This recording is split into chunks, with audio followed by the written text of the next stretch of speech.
Today we're coming to you from Gary, Indiana. Not exactly our favorite town we've ever visited. Not exactly a town we would even want to visit. I mean, look behind us. There's a rundown stadium right behind us, right next to the spot we're looking at. But we're here for one reason, and one reason only. And what is that reason? We're here to check out the King of Pop's childhood home. Michael Jackson and his family grew up in this home right here. Let's check it out. We can't wait to show you the stuff.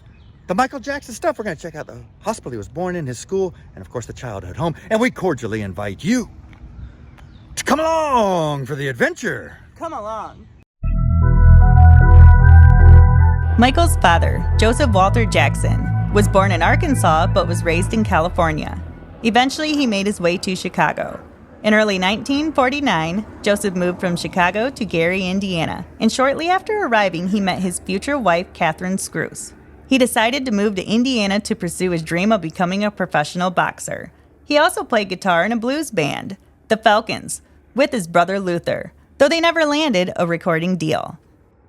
Catherine was born on May 4th, 1930, in Alabama. Her name at birth was Carrie B. Scrouse. But in 1934, her father changed her name to Catherine Esther Scrouse after he changed his last name. She ended up with polio when she was 2 years old, which left her with a limp for the rest of her life. Michael Jackson said, "My mother knew her polio was not a curse, but a test that God gave her to triumph over. And she instilled in me a love of him that I will always have." When she was 4 years old, her family moved to East Chicago, Indiana. Catherine had dreams of becoming an actress or country singer. She was a devout Jehovah's Witness. Joseph and Catherine got married in November of 1949. After that, Catherine gave up on her dreams of becoming a star and began raising their large family. During the late 1950s, she worked part-time at Sears to help support her family. In January of 1950, Joseph and Catherine bought the small two-bedroom home. 4 months later, their first child, Maureen, known as Rebby, was born. To support his growing family, Joseph gave up boxing and worked full-time as a crane operator at Inland Steel, later taking a second part-time job at American Foundries. Here's one of Joe's famous quotes. It wasn't easy to get the family to this point. I had to work 2 jobs. I had all 9 kids. I stayed there with them and got them all into showbiz. I don't care what anyone else said. I did my job. At the time, the 10 members of the Jackson family all lived in this small, 867-square-foot home, where they all squeezed in together. Jackson's childhood home is located at 2300 Jackson Street in Gary, Indiana. J. Randy Taraborelli, a Jackson biographer, wrote about the home, quote, "Catherine and Joseph shared one bedroom with a double bed. The boys slept in the only other bedroom in a triple bunk bed. Tito and Jermaine sharing a bed on top, Marlon and Michael in the middle, and Jackie alone on the bottom. The 3 girls slept on a convertible sofa in the living room. When Randy was born, he slept on a second couch. In the bitter, cold winter months, the family would huddle together in the kitchen in front of the open oven." End quote. Michael Jackson later said about the house, quote, "Our family's house in Gary was tiny, only 3 rooms really. But at the time, it seemed much larger to me. When you're that young, the whole world seems so huge that a little room can seem 4 times its size." When we went back to Gary years later, we were all surprised at how tiny that house was. I had remembered it as being larger, but you could take 5 steps from the front door and you'd be out the back. It was really no bigger than a garage. But when we lived there, it seemed fine to us kids. You see things from such a different perspective when you're young." End quote. We are now at the hospital that Michael Jackson was born at. Right here. This is it. Of course, it, like most of Gary, has seen better days. Not exactly in great shape, but let's take a quick peek at the hospital. Michael Jackson was born at 7:33 and 13 seconds p.m. on the rainy summer day of August 29th, 1958. Inside of this building in Gary, Indiana, which was St. Mary's Mercy Hospital at the time. He was born in room 207 on the 3rd floor. Michael was the 8th of 10 children of Joseph and Catherine Jackson. Like so many things here in Gary, the hospital closed down a long time ago, and the building is now abandoned and falling apart. We are now at the spot where Michael Jackson attended elementary school. This building right here, of course, abandoned long ago. It was called Garnett Elementary School and is widely known as the first school Michael attended, starting at the age of 6, along with some of his siblings. Located just 2 blocks from the Jackson family home, it was here that Michael gave his first public performance, singing Climb Every Mountain at a kindergarten event. His mother, father, and grandfather were all in the audience, and the performance was so moving that it is said to have brought even his usually reserved grandfather to tears. That moment was later dramatized in the TV miniseries The Jacksons, An American Dream, where actor Alex Burrell played young Michael during the school pageant. Shortly after that performance, Joseph Jackson formed the Jackson Brothers Band, initially with his sons Tito, Jermaine, and Jackie. However, he later added Marlon and Michael and changed the name to the Jackson 5. He ran strict practice sessions and was able to secure a Motown record deal in 1969. Initially, Jermaine was the singer for the group, but Michael's performances were so incredible that he eventually took over that role. In 1969, the Jackson 5 released the song, I Want You Back. On January 31st, 1970, the song became the band's first #1 hit. At that point, Michael became the youngest artist to ever record a #1 song. The group had 3 other #1 hits and had 18 singles enter the Billboard Top 20. In 1971, when Michael was 13 years old and still performing with the Jackson 5, he released his first solo album called Got to Be There.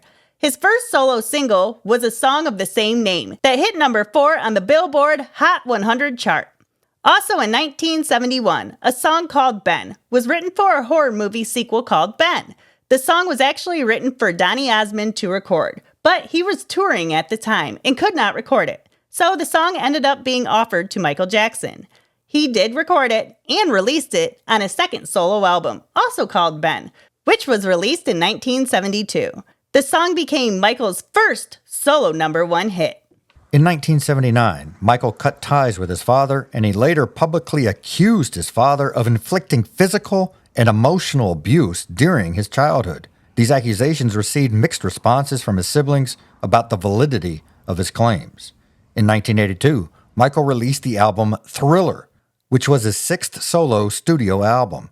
The second single released off that album was the huge hit song Billie Jean, which went #1 in 13 countries, including the United States, and ended up selling more than 10 million copies in the U.S. alone.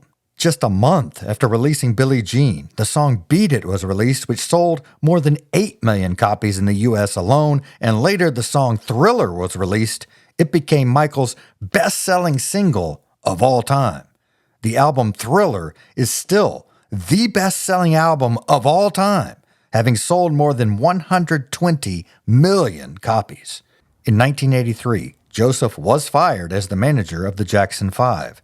In December of 1984, the Jackson 5 performed at Dodger Stadium. After the show, Michael announced he was leaving the group to focus full-time on his solo career. The group had sold more than 100 million records at that point. The shoes Michael Jackson wore during his performances, designed by him in collaboration with 2 of his costume designers, were granted a U.S. patent number for their unique ability to defy gravity. Michael had a fear of heights, which may have inspired him to design shoes that allowed him to safely lean forward at an extreme angle. They were specifically designed for his 1988 Smooth Criminal music video. These shoes became essential to his iconic dance moves, including the moonwalk. Contrary to widespread belief, Michael Jackson's change in skin tone was not a deliberate decision. An autopsy revealed he had vitiligo, a condition that causes patches of the skin to lose pigment. Michael Jackson is widely regarded as one of the most influential cultural icons of the 20th century. He was nominated for a Grammy Award 38 times, and he won 13 of them. The music video for Thriller was inducted into the National Film Registry, cementing Michael's place in cultural history. In addition to his musical career, Michael had a pet tiger named Thriller, who made appearances in some of his music videos. On March 5, 2009, Michael held a press conference at the O2 Arena in London to announce he would be playing 10 shows at the arena, and they would be his final concerts ever in London. He said it would be, quote, an explosive return with a band of the highest caliber, a state-of-the-art stage show, and incredible surprise support acts, end quote. Michael had not toured in more than a decade and had been dealing with a lot of legal issues and money problems. It was predicted that those 10 shows in London would earn him around $80 million. Ticket sales quickly broke records, and eventually, Michael ended up adding 40 more concerts to the schedule at the O2 Arena. Jackson seemed very excited about the This Is It tour, according to everyone around him. He had actually brought back a lot of the people he trusted, people he'd used in the past, such as an older manager who had been with him before, a lawyer, someone who was a director, kind of choreographer, things like that. He brought back all the older ones from the past, but there was a new person in town.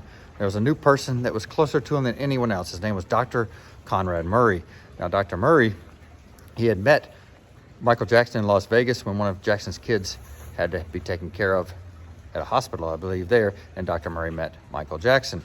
After that, Michael wanted to hire him on and said, I want to hire this guy as my personal doctor, and that's the job that he got. He was apparently getting paid $150,000 a month to be Michael Jackson's personal doctor. Michael Jackson didn't like going in to see regular doctors. He was kind of a recluse for the most part. He stayed at home a lot, and he only wanted to deal with Dr. Murray for his medical needs, which that, of course, ended up being a big problem for him. In late June of 2009, rumors began circulating about something happening at the home Michael Jackson was renting in Holmby Hills while practicing for his This Is It shows. On June 24th, 2009, the King of Pop had been rehearsing for his tour and complained about insomnia.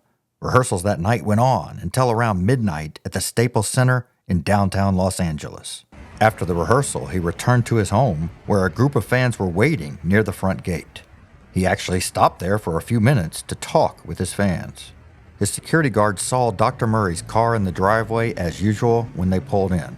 They then walked inside with Michael and to the stairs where Michael continued on his own.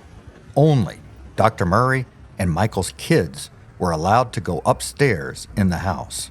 Michael was tired and wanted to get some sleep.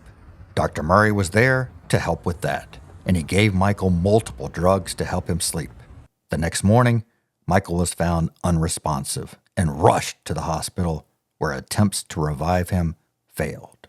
Authorities later ruled Jackson's death a homicide, with his physician, Dr. Conrad Murray, charged for administering the drugs that led to his cardiac arrest. Murray was eventually convicted of involuntary manslaughter. At 50 years old, Jackson's death shocked the world. His unparalleled influence on music and culture made his loss feel both tragic and, for some, inevitable, given his troubled past. On September 3, 2009, he was interred at Forest Lawn Memorial Park in Glendale, California. He was buried with full makeup, pearls, shades, and one of his white gloves. His casket is polished, solid bronze plated with 14-karat gold, and it cost around $25,000. It is similar to the one James Brown was buried in. Michael is interred right behind these glass windows in the Great Mausoleum, Holly Terrace, Sanctuary of Ascension, Distinguished Memorial, Sarcophagus 9, Crypt A. The mausoleum is private, and it is locked to the general public. Michael's mom, Catherine, is now 94 years old, and she still owns a family home in Gary, Indiana. Shortly after Michael's death, she had the home renovated. No one lives in the home now, and there are no tours available of the home. Michael Jackson said, quote, "My mother's wonderful. To me, she is perfection." In 2002, Joseph Jackson was celebrated for his exceptional talent as a manager, earning the title of Best Entertainment Manager of all time. He was also inducted into the Rhythm and Blues Hall of Fame in 2014. He died on June 27th of 2018, less than a month shy of turning 90 years old. The Jackson family remains a shining example of success in the entertainment industry, with Michael and Janet leading the way as two of the most influential pop and R&B artists in history. The family achieved an impressive 27 U.S. #1 hits, and all of the siblings earned gold records. LaToya was the first Jackson sister who received the honor.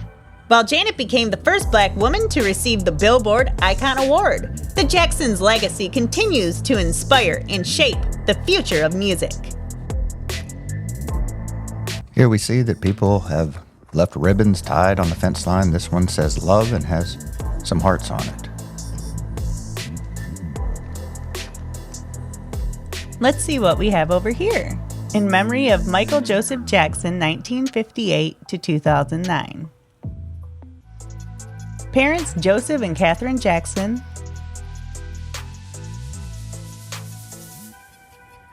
Brothers Jackie, Jermaine, Marlon, Randy, and Tito.